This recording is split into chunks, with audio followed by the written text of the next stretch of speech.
He is a former pot smoker turned Minister of Justice, who then ran away from taking a drugs test on live radio.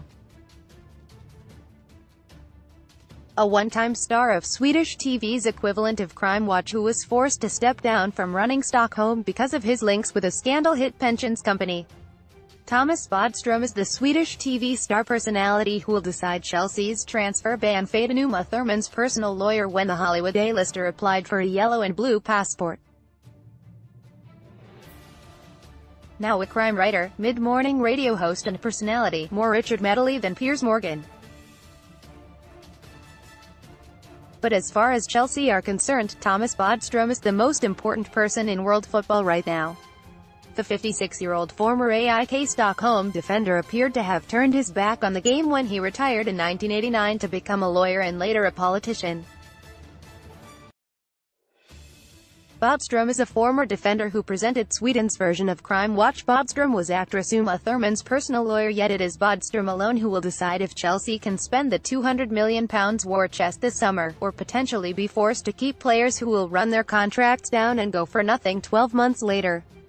Chelsea have already filed their paperwork and legal submissions for their appeal against FIFA's two-window ban after being found guilty of at least 29 breaches of regulations on signing foreign minors.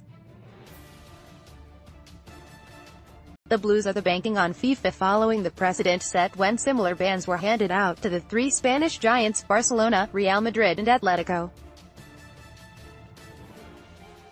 That decision is in the hands of Bodstrom, who was appointed chairman of FIFA's Appeals Committee in May 2017, a year after the last of the three Spanish cases was determined by the world governing body.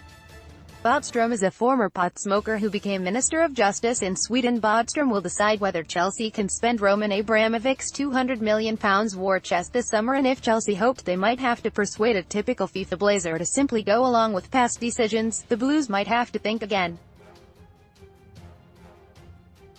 While politics was in his blood, his late father Leonard was foreign minister under Sweden's assassinated Prime Minister Olof Palme. Football was his passion. He spent 3 seasons with AIK in Sweden's top flight while completing his law degree, a period he described as a little boy's dream come true. That was despite 3 red cards, including one after a scrap with former Blackburn striker Martin Dahlin, a member of Sweden's 1994 World Cup semi-final team.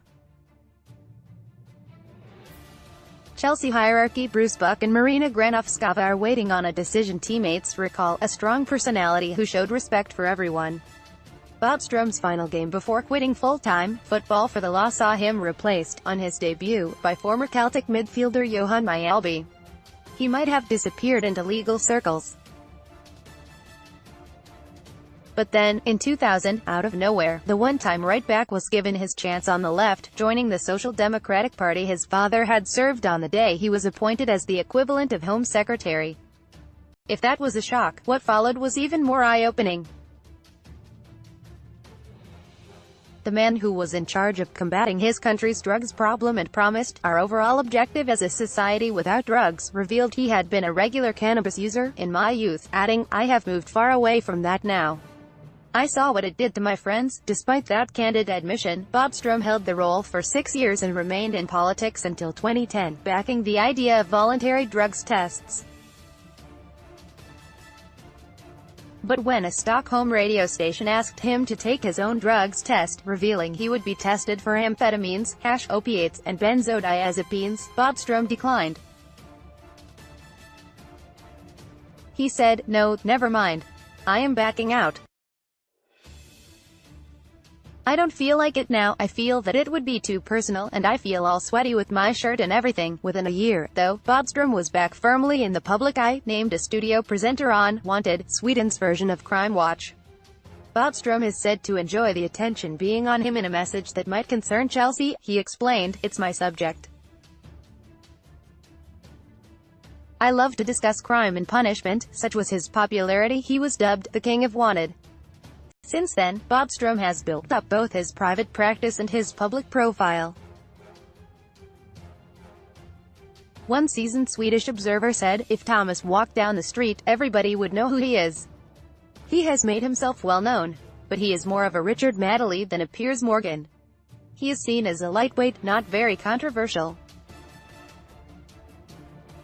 Someone who loves publicity, Bodstrom wrote a series of books, including ones on real-life crime and works of fiction, through his political life and since his return to law in the TV and radio studios.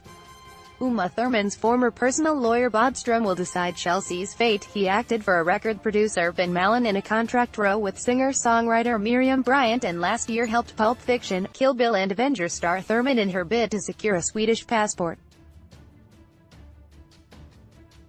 Bodstrom said, "She told me she thinks it is wrong. She is not Swedish. Her mother is a Swedish, the feels Swedish. She wants to buy a house in Sweden and live here in the future." More controversially, in 2017, he was appointed and then forced to stand down from the role of governor of Stockholm County because of his board position with disgraced pensions company Alfra, which was at the center of a financial scandal. There was no suggestion of any wrongdoing by him.